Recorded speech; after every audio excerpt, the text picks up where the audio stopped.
So, um, everybody has noticed that I've lost weight, and they just zero in on the weight loss, and they say, "What diet did you do?" and "What did you cut out?" and how did you do it? Basically, they want to know how I did it, and they're so fascinated with the weight loss.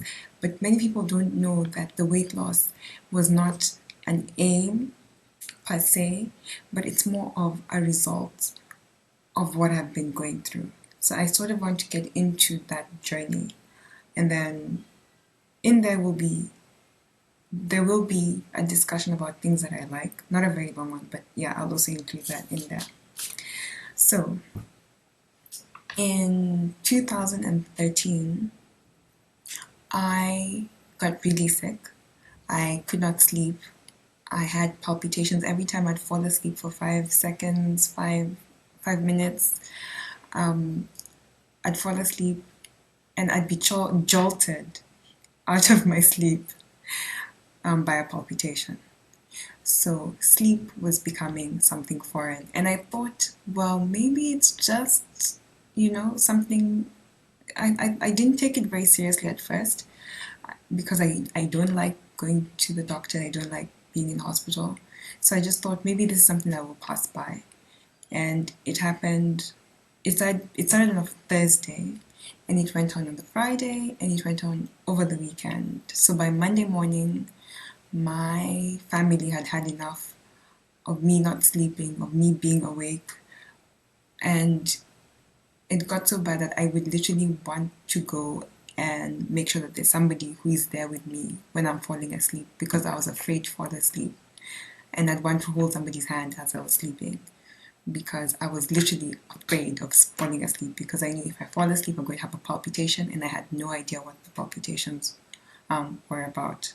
So I went to see the doctor and explained what I was going through, and the doctor, first thing that the doctors did was take my pressure, and my pressure was extremely, extremely high to the point that they wondered how was I walking around like normal, because they said there's no way you should be walking around with this high blood pressure, you need to be in the hospital. And so I was admitted in the hospital, and I had several tests done, the ECGs and an echo and all sorts of cardiac sort of tests. And this is important because I did not go and see a general practitioner because my family has a history of high blood pressure. So we sort of had it in the back of our minds, and because of the symptoms which I explained to them, they said, well, this sounds like high blood pressure or something, or a cardiac problem. So when we went to see the doctor, we went to see a cardiologist. We did not go to the GP, so we went straight to a cardiologist. And it's a good thing we did because that's exactly what it turned out to be. So that's why I was having all these whatever, I don't call them, but tests that related to the heart. I was having all those tests done, and also because obviously it had something to do with my blood pressure. So I walked into the doctor that morning knowing that there'd be a possibility of me getting a diagnosis of high blood pressure, which I learned in the office was a chronic illness.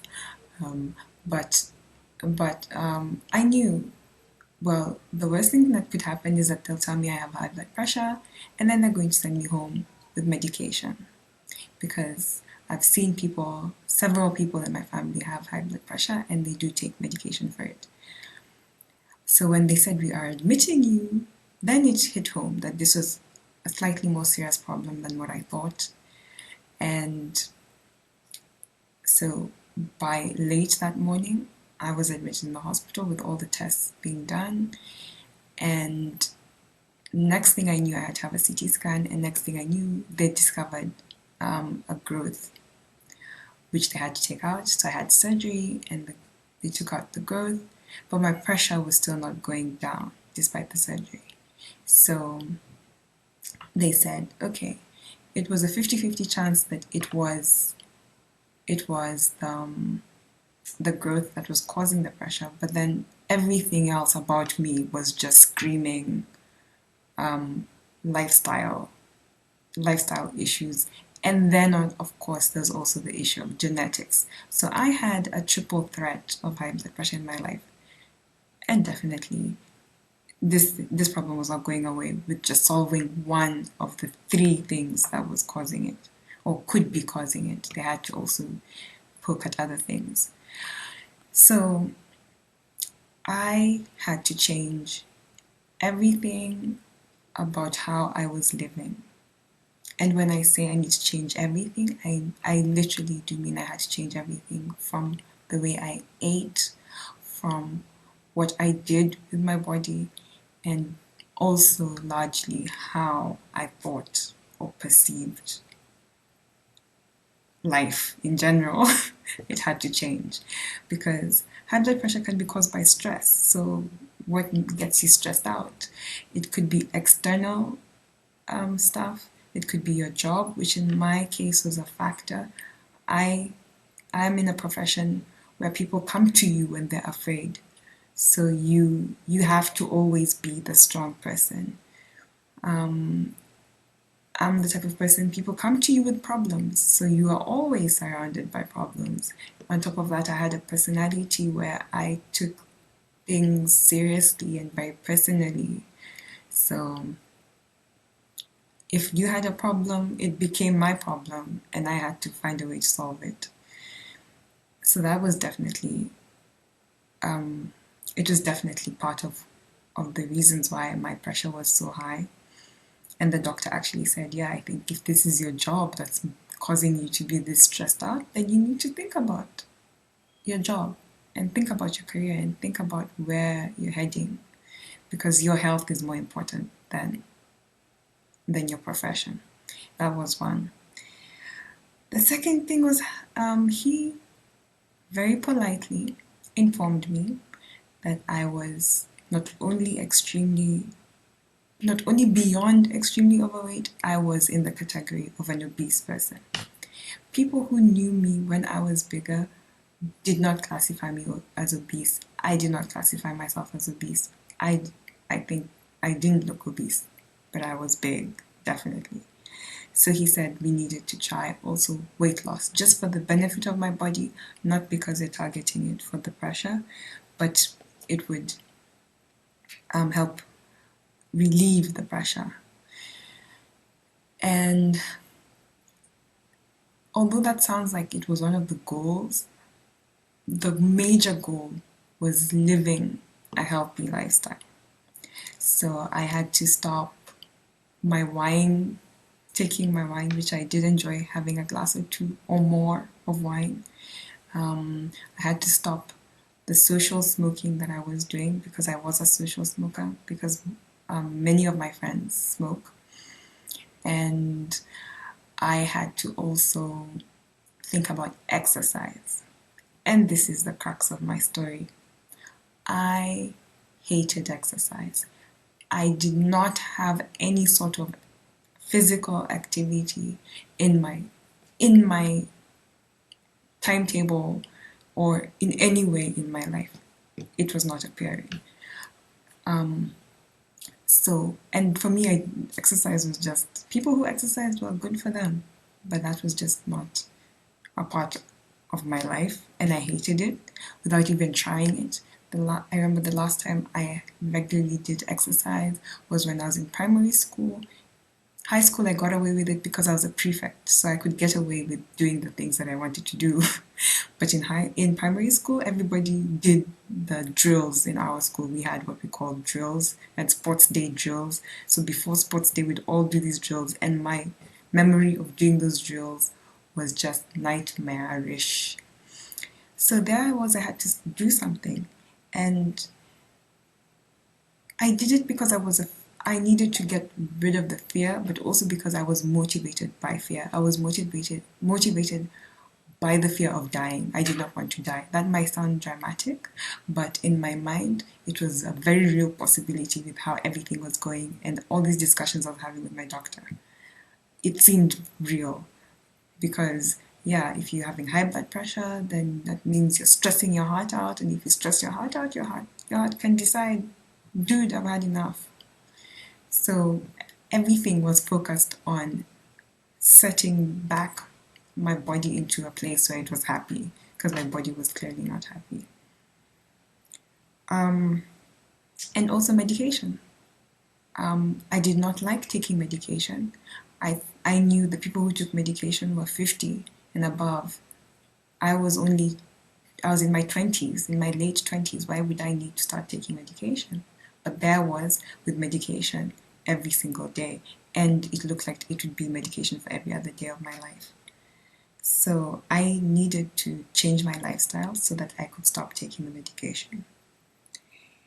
What were the results? So that was my plan. My plan was to change my lifestyle. My plan was to exercise because I had to exercise. And my plan was to de-stress where I could de-stress. So what were the results? The results were I lost over 40 kgs. I lost 40 kilos, over 40 kilos in 1.5 years.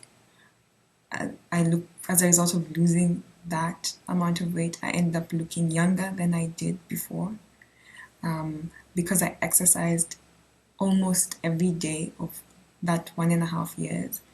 Then I became fitter, and I found out that I enjoy exercise. This thing that I always thought was horrid, was the worst thing you could ever make me do, which was literally a punishment at school, became something that I did. The first thing I did when I woke up every morning after taking my medication would be to exercise. And I started with the least taxing of exercises, but just starting with that and then getting used to doing that, and now saying, okay, I'm bored with this exercise, I need to do a new exercise, and moving on to the next one. It actually became something I enjoyed doing, something I looked forward to, something I was researching on what exercise can I do. This is the type of exercise that I like. What other exercises are similar to this so I can do them. And that's what I did. And now I look forward to my weekends because I want to walk on the beach, because I have a beach near me now. I can walk on the beach and walk on the sand dunes. And I actually tell people, let's walk on the sand dunes, which is difficult but still fun at the same time. That was never part of me, or part of what I thought I could do. I've become that person who wants to eat healthy. I don't want to eat junk food. I mean, eating junk food is good sometimes, but it's not difficult for me to say no to junk food and actually say yes to the broccoli and say yes to the spinach. I actually enjoy them, and when I don't have them, I miss them. Something I thought I would not be able to do, but now I do it easily and I enjoy doing it. And I research it because I like to research, so now I research those things. The distressing part, yeah, de-stressing, not distressing, but de-stressing, removing the elements of stress in my life, I think has been the most difficult part of my journey to taking care of my body. And that's because stress is usually internal. It can be internal. You can stress yourself out if you are a perfectionist, if you are hanging on to other people's perceptions of you and feel that you should be a particular way. You will stress yourself out, even though perhaps people are not even holding you to the standard that you are holding yourself at. And other people can stress you out. And not just random people that you don't know, people who are close to you, people you care about will stress you out. And also thinking that having to hang out or having to, if you're an introvert, thinking that being an extrovert for purposes of your profession, for example, for networking or just the whole being out, getting to know people for the sake of being known can stress you out. And I changed all of that. I changed my interactions, or I am trying to change my interactions, and I am looking more to meet maybe a smaller circle of people, but really getting to know them and trying to improve the interaction with them so that I get to know someone and I get to know their life and I get to know what they enjoy and how they deal with everyday things rather than forcing myself to be in an environment of a large number of people because that's what every other young person who's trying to get ahead is doing. So that's the story of my weight loss. It wasn't the end goal, it was part of a larger picture, or it was an end product of another goal. And so I always it's always difficult for me to talk about it because people always ask me to talk about it and I don't want to talk about it because I don't want people to focus on the issue of the weight loss. I want them to focus on how they're living life. And not everybody needs to lose weight. I don't think so. I think you need to find that balance and don't block off things you think you don't enjoy because you haven't tried them yet. And it's hilarious for me because I had to go the long way round to finding a balance in life. I had to be at a place where it was you need to find a balance or your body is going to break. So people don't have to go through that. I think if people just sort of just assess that they're in a happy place and actually genuinely feel that they're in a happy place, then that's